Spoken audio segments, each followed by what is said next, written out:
Halo saudara, bertemu lagi di Sapa Indonesia Malam. Saudara, Timnas Indonesia menyerah dari tuan rumah Arab Saudi dalam lanjutan kualifikasi Piala Dunia 2026 zona Asia. Satu pertandingan tersisa, skuad Garuda bakal menghadapi tim Singa Mesopotamia Irak. Bagaimana peluangnya? Kita akan bahas nanti di Sapa Indonesia Malam. Sorotan lainnya malam hari ini adalah mengenai Israel dan Hamas yang sepakat berdamai mengakhiri perang di Gaza yang sudah berlangsung selama 2 tahun. Namun pertanyaannya kini, apakah masing-masing pihak akan konsisten dengan perjanjian damai yang disepakati? Selengkapnya kami bahas di Sapa Indonesia Malam hari ini. Saya Audrey Chandra. Dan saya, My Sister Tariga.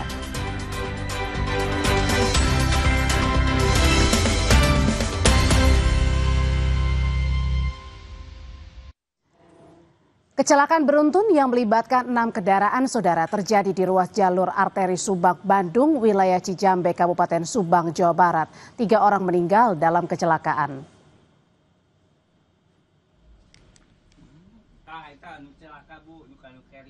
Dari rekaman CCTV yang terpasang di sekitar lokasi kecelakaan, terlihat sejumlah kendaraan yakni minibus, mobil bak terbuka berpenumpang banyak orang, dan motor mengurangi kecepatan karena ada minibus yang melambat akan ke pinggir.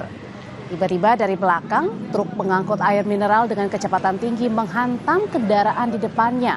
Truk pengangkut air mineral diduga hilang kendali karena mengalami remblong saat melaju di jalan menurun dan berkelok. Akibat kecelakaan, 3 orang yang berada di dalam pickup tewas dan 5 orang mengalami luka.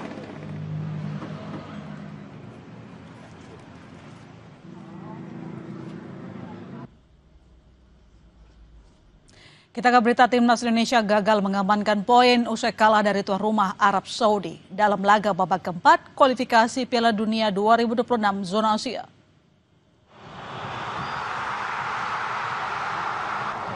Tim Garuda sejatinya unggul lebih dulu melalui penalti Kevin Dix di menit ke-11.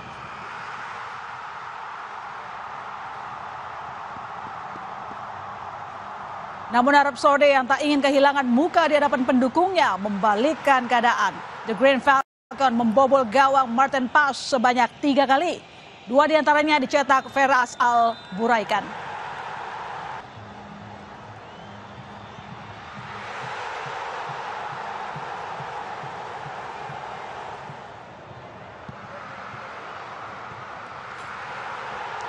Skuad Patrick Kluivert bisa memperkecil selisih skor kembali melalui titik 12 pas yang berhasil dieksekusi Kevin Dix.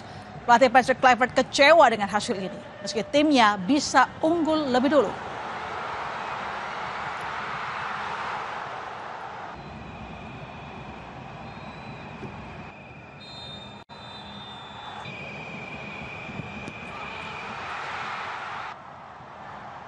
First of all, disappointing result, of course. That's football. I think that we started the match quite good, and after the 1-0, we lost it. We didn't mark very good behind, between the lines, so that the wingers came in and they could turn on our defense. There's a game against Iraq in 3 days, so now it's time to analyze and to come back stronger against Iraq, because the game against Iraq we need to win.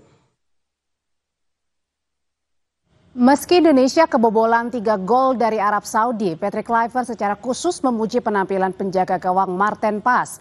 Paes tampil impresif menjaga gawang Indonesia kebobolan lebih banyak.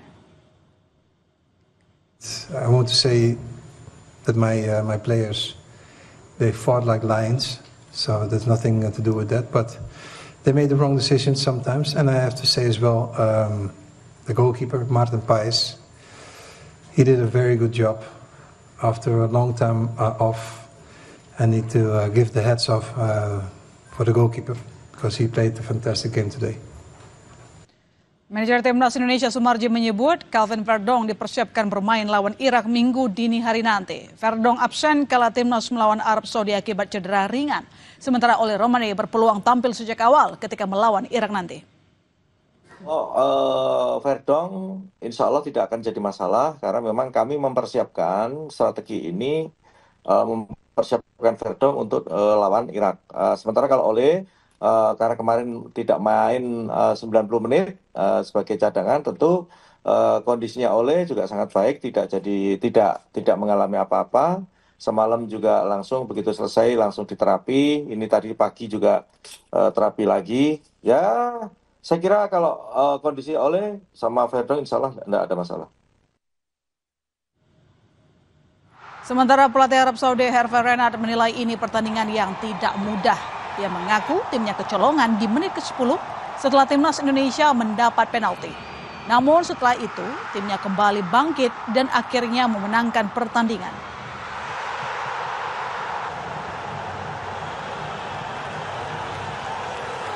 We had a penalty against us after 10 minutes, so it was not a good start. But our reaction was very good. In one part of the game, we were leading 3-1 with some more opportunities and we didn't score. We should kill the game. And at the end, we conceded a second penalty and we were under pressure. Peluang timnas lolos langsung ke Piala Dunia masih terbuka meski sangat tipis. Syaratnya timnas harus menang lawan Irak sedikitnya dengan selisih 2 gol. Tak cukup dengan menang dengan Irak, Arab Saudi juga harus kalah dari Irak dengan selisih 1 gol. Tapi jika Irak menang lebih dari 1 gol dari Saudi, perhitungan selisih gol di akhir klasemen akan semakin menarik. Skuad Garuda Saudara akan melawan Irak pada 12 Oktober nanti pukul 2.30 waktu Indonesia Barat. Sementara laga penentuan Irak lawan tuan rumah Arab Saudi akan digelar pada 15 Oktober 2025.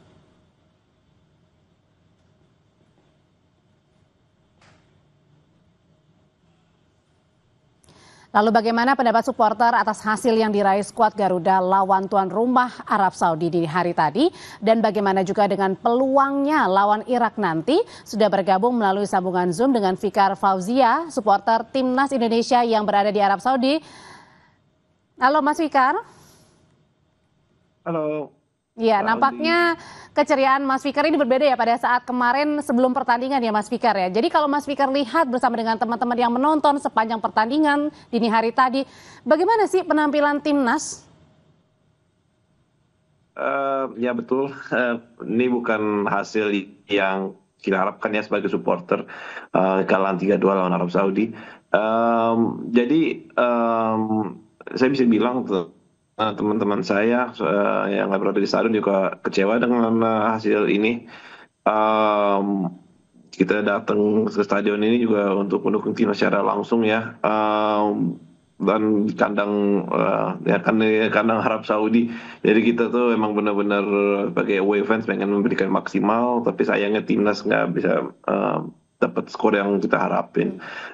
Nah semoga kita tetap masih optimis, kita juga tetap masih mendukung timnas Indonesia secara penuh, dan semoga hari Sabtu ini kita dapat hasil yang lebih memuaskan.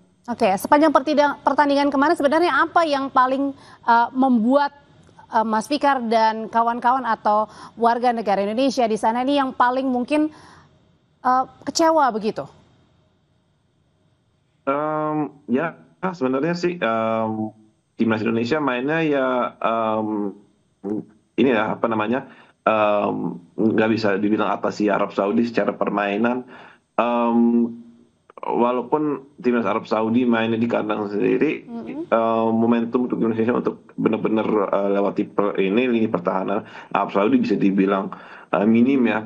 2 gol Indonesia itu melewat titik penalti dan tidak banyak peluang dari selain dari itu dari timnas Indonesia, dan Arab Saudi pun sebenarnya dapat serangan yang beberapa kali yang membahayakan gawang Martin Paes.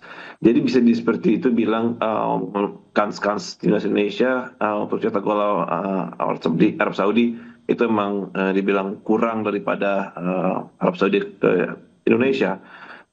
Tentu saja itu emang bukan kita harapkan, tapi ya semoga ntar hari Sabtu ini setempat lawan Irak beda cerita. Nah, kalau nanti pada saat lawan Irak nanti kan artinya kita masih punya peluang ya, Mas Fikar ya. Nah, tapi kalau misalnya melihat pertandingan tadi dini hari, apa yang perlu harus dievaluasi supaya kita bisa menang minimal 2 gol lawan Irak? Nah, kalau menurut saya sih harus mainnya benar-benar all out ya. Karena sekarang udah tidak hanya dari faktor kita diri sendiri, tapi juga faktor dari faktor lawan juga ya. It's not only in our hands, but also in the hands of the others. Jadi kita menurut saya harus memaksimalisir apa yang masih bisa di dalam tangan kita sendiri. Nah, itu sesuai apa tadi bilang, harus cetak gol, harus menang di pertandingan ini dengan selisih gol 2 lawan Irak, dan kita harapkan bahwa juga Irak lawan Arab Saudi, Irak menang dengan selisih gol 1. Ini juga menjadi tetap bikin seru, tapi sekalian juga ya kita bikin deg-degan kita lagi gitu. Oke, Mas Fikar, ini banyak yang juga menyayangkan begitu ya pada saat starting 11 kenapa pemain ABC yang dimulai begitu untuk permainan awal. Tapi kalau Mas Fikar sendiri ada penilaian khusus nggak sih terhadap para pemain kemarin? Mulai dari sejak menit awal? Nah, sebenarnya pilihan pelatih ya, murni pilihan pelatih. Saya juga sebagai supporter, semua orang sebenarnya ada pendapat masing-masing ya soal pemilihan pemain. Soal itu saya sebenarnya pribadi sebenarnya tidak masalah. Ya seperti yang tadi saya bilang aja, memaksimalisir kesempatan. Kemarin saya nggak begitu banyak kesempatan one chance ya ke gawang Arab Saudi. Itu yang aku ingin diperbanyakin di berikutnya lawan Irak. Harus tampil lebih agresif gitu ya, Mas ya? Iya, tampil lebih agresif, lebih ke shoot on target, lebih banyak, lebih ke gawang one-on-one. Seperti itu sebenarnya, supaya kita peluang untuk mencetak gol lebih banyak lagi. Kalau Mas Fikar nih boleh memberikan saran kepada coach kita, Coach Kluivert begitu, apa yang mungkin bisa disampaikan oleh Mas Fikar supaya nanti kita bisa menang tanding lawan Irak? Lihat dari sejarah saja, kita kan udah cukup ini ya pengalaman bermain lawan Irak. Kita main lawan Irak di level baik di level U23 maupun level senior 4 kali dalam kurun waktu 1,5 tahun. Dan pemain Irak yang waktu itu bermain di 2 level tersebut juga bakal hadapi Indonesia lagi saat ini. Jadi lihat dari apa yang terjadi waktu itu dan hati-hati dengan kemampuan pemain-pemain mereka seperti Ali Jassim, Muhammad Ali, Aiman Hussein. Tapi saya percaya bahwa tim pelatihan kita sudah analisa dengan baik, tapi tetap lihat saja apa yang terjadi, momen-momen detail itu, karena pemain ini bakalan tampil lagi Sabtu ini. Kalau nanti rencananya Mas Fikar dan teman-teman nih ada rencana untuk nonton langsung pertandingan lawan Irak? Ya pasti teman-teman saya juga bakal nonton pertandingan ini. Langsung ya Mas ya? Secara langsung Oke. Jadi kita memberikan apa yang juga dari kita sendiri juga kita berikan semaksimal mungkin untuk mendukung timnas Indonesia kita seperti di GBK juga. Oke, meskipun kalah lawan Arab Saudi kita harapkan nanti kita akan menang lawan Irak. Terima kasih Mas Fikar, salam buat teman-teman yang berada di sana. Sorotan lain di Sapa Indonesia Malam, Polda Jatim mulai mengusut kasus ambruknya bangunan di Ponpes Al Kozini, Sidoarjo. Lalu siapa yang harus bertanggung jawab dalam tragedi ini? Kami segera kembali, saudara.